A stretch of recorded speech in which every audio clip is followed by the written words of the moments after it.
İnsanları kabaca yine ikiye ayıralım bakalım. Bunlardan biri renkli giyinenler, diğeri siyah giyenler. Ve bu siyah giyenleri kendi içlerinde ikiye ayıralım. Siyahla başka renkleri kombine edenler, sadece siyah giyenler. Ve bu sadece siyah giyenleri de kendi içlerinde ikiye ayıralım. Bundan memnun olanlar, renk denemeye cesareti olmayıp siyahtan başka seçeneğe el uzatamayanlar, kendilerini bu şekilde güvenli hissedenler. Bugünkü video bu bahsettiğim son grup için. Belki baştan ayağa siyah giyinenlerdensiniz. %100 gardırobunuz siyah renklerden oluşuyor. Veya belki yakın çevrenizde sadece siyah giyen biri var ve ona eleştiride bulunuyorsunuz. Biraz kendine katsana diyorsunuz. Bu videodan sonra belki fikriniz değişebilir. Öncelikle siyahın karakteristiği nedir? Öncelikle siyah nasıl bir renktir? Ondan bahsedelim. Sonra da birazcık genişletelim. Siyah çok keskin, doygunluğu yüksek bir renk. Parlak demekte zorlanacağız ama doygunluğu yüksek, keskin bir renk olarak bazı diğer renklerin, bu diğer, kıyafet rengi olabilir, kendi doğal renklerimiz olabilir. Onların önüne çıkma potansiyeline sahip bir renk. Bunun haricinde siyah bundan 17 sene önce kendi eğitimimi aldığımda bana öğretildiği üzere içinde sarı bulunmadığı için soğuk renk aileleriyle uyumlu olduğu iddia edilen bir renkti. Yaptığım nice çalışmadan sonra öyle olmadığını düşünüyorum. Belki burada ancak mavi siyah diye tabir ettiğimiz, malumunuz olduğu üzere mavinin girdiği, fuşyanın girdiği renkler soğuk bir karakter taşımaya başlıyor. Mavi siyaha soğuk diyebilirim. O konuda kişilerin kendi renk gruplarını iyi bilmesi gerektiğini iddia edebilirim. Sıcak gruplar mavi siyah kullanmasın diyebilirim. Ama ve lakin normal bir siyahtan bahsettiğimizde altında kırmızı, yeşil vesaire gördüğümüz siyahlardan bahsetmiyorum. Elbette yine büyük yanılgılara sebebiyet verebilir ama mavi siyahtan biraz daha masumdur. Biraz daha her renk grubunda siyahı rahatlıkla taşıyabilecek kişiler vardır diye de eklemek istiyorum. Şimdi söyleyeceğimi dilerseniz kendi doğal renkleriniz olarak düşünün. Dilerseniz bir renk analizinden geçtiğiniz takdirde size önerilebilecek renk ailesi olarak düşünün. Siyahın keskinliği dolayısıyla soft renkler önerilmiş kişilerde fazla sert, fazla doygun kalacağını bilmek lazım.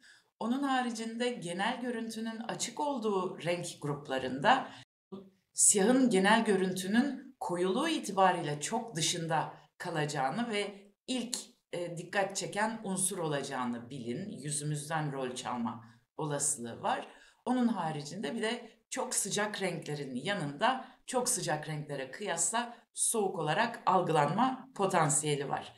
Eğer bu üç durumdan biri sizin için geçerli değilse bu durumda siyahı rahatlıkla kullanabileceğinizi düşünüyorum. Yine de tabii ki ince ayar bir değerlendirme yapmak gerekiyor. Elbette sadece siyah giyenlerin gerekçeleri çok farklı olabilir birbirinden. Birkaç tanesini derledim, sizlerle paylaşmak istiyorum. Bunlardan bir tanesi ince görünmek. Var ya aklımızda siyah giy, ince görün. Eğer siyah sizler için fazla koyu, fazla keskin ise ince görünmekten ziyade ön plana çıkacağı için bedeninize dikkat çekecektir. Bir başka konu, bazılarımızın renk adedine toleransımız çok az. Yani üstümüzde az sayıda renk taşımayı tercih ediyoruz. Böyle bir durumda renk kullanabilmek adına bir aksesuarda, bir detayda siyah giyim güzel bir çözüm oluyor aslına bakarsanız. Makyaj yapmaktan hoşlanmayan, makyaj yapmayan hanımlarda siyah diğer koyu renkler gibi aslında yüze bir kontür kazandırdığı için tercih sebebi olabiliyor. Senelerdir modanın dayattığı siyah asildir, siyah elegandır görüşü de çoğu kişinin zihnine kazınmış durumda. Siyah alırsam şık görünürüm düşüncesi alışverişlerin ardında olabilir.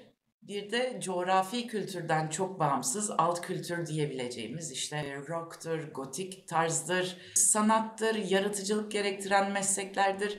Belki buralarda genel algıda siyahın çok kullanılıyor oluşu o gruba aidiyeti de temsil eden bir renk olarak kullanılıyor olabilir. Kim bilir belki de bazı mesleklerdeki kişilerin ışığın tüm dalga boylarını emen siyah içerisinde kendilerine kattıkları ayrı, farkında oldukları ya da olmadıkları bir fayda vardır.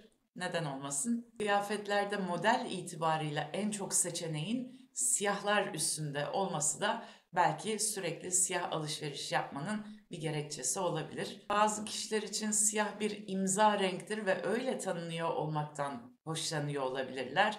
Onu artık kırmak istemiyor olabilirler. Geçen gün davetli olduğum bir ortamda siyahı kendine çok çok yakıştırdığını fark ettiğim bir hanımla konuşmamız esnasında "Vallahi Oya Hanım" dedi, "siyahları giymekten çok keyif alıyorum, o ayrı.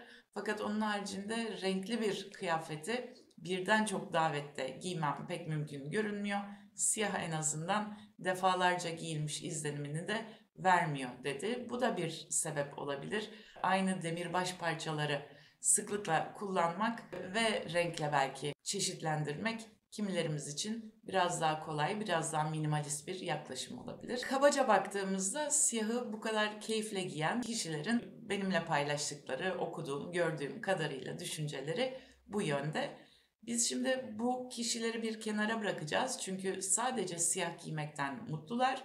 4 renk grubunu, 4 mevsimi kendi içinde 3'e ayırdığımızda, yani 12'lik bir sistemden bahsettiğimizde, tahminlerin aksine sadece kış bölümünde bulunan 1, 2, 3 alt dilimin değil, farklı yerlerden seçilme 2 veya 3 dilimin siyahı rahat rahat taşıyabildiğini gözlemledim.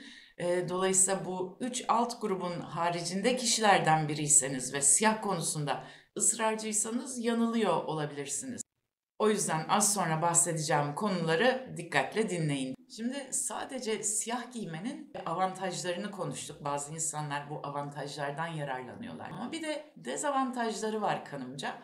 Bunlardan bir tanesi sıkıcı ve monoton görünüyor olmak. Yani aslında bir kişiliğiniz var, onu siyahın ardında gizliyor da olabilirsiniz. Siyah size yakışan bir renkse hiç sıkıntı yok. Ama siyah size yakışmayan bir renk ise bu durumda siyahın olumsuz çağrışımları, fazla mesafeli, isyankar, depresif gibi tanımlarla da eşleştirilebilir. Eğer cilt tonunuzla uyumlu değilse bu durumda belki bir adım atmanın vakti gelmiştir. Hem üst parçalarda hem alt parçalarda siyah giymenin en büyük dezavantajlarından biri ya da en büyük zorluklarından biri iki siyah parçanın birbiriyle uyuşmuyor oluşu. Bu bazen ışığı yansıtma seviyeleri farklı olduğu için dokulardan vesaireden dolayı bazen de o siyahların hakikaten isim olarak siyah olması ama birinin ardında kırmızı, birinin altında biraz daha solgunluk olması gibi nedenlerle eşleşmiyor oluşu da karşı taraftan bakan kişi tarafından "ya orada bir sorun var" gibi bir intibaya, bir düşünceye sebebiyet veriyor olabilir. Belki bir dezavantajı da yaz aylarında siyah giyimin güneş ışığını fazlasıyla kendisine çekeceğinden dolayı yaratacağı normalden fazla ısı.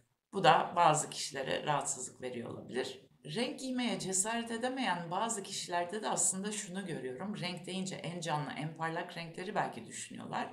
Ve mevcut gardıroplarında her şey siyah iken oraya bir renkli detay eklediklerinde siyahın üstünde o rengin olduğundan çok daha parlak görünmesi sebebiyle belki o parlaklıktan rahatsızlık duyuyorlar.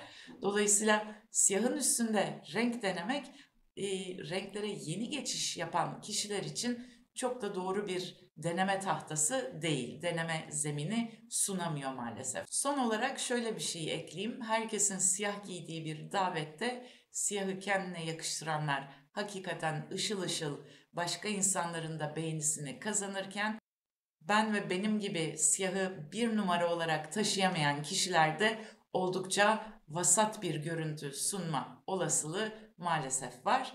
Kendimize uygun siyaha alternatif renklerimiz mutlaka var. Onları bilmek siyahın olumsuz çağrışımlarından ve daha da ışıldayabilecekken bizi eksik bırakmasından kaçınmak iyi bir fikir olacaktır. Asıl konuya gelelim. Gardırobunun büyük yüzdesi siyah olan ve bundan memnun olmayan kişiler.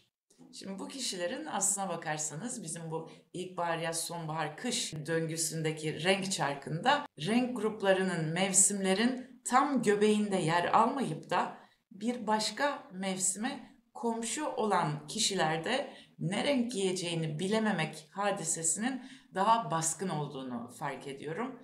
Ve kendime yakışan renkleri bilmediğime göre siyahla en azından günü geçiştireyim diye düşünenler var. Birkaç öneri getireceğim. Bunlardan biri elbette bir renk analizi seansından geçip sizi en iyi gösteren renklere ulaşmak. Bu bir.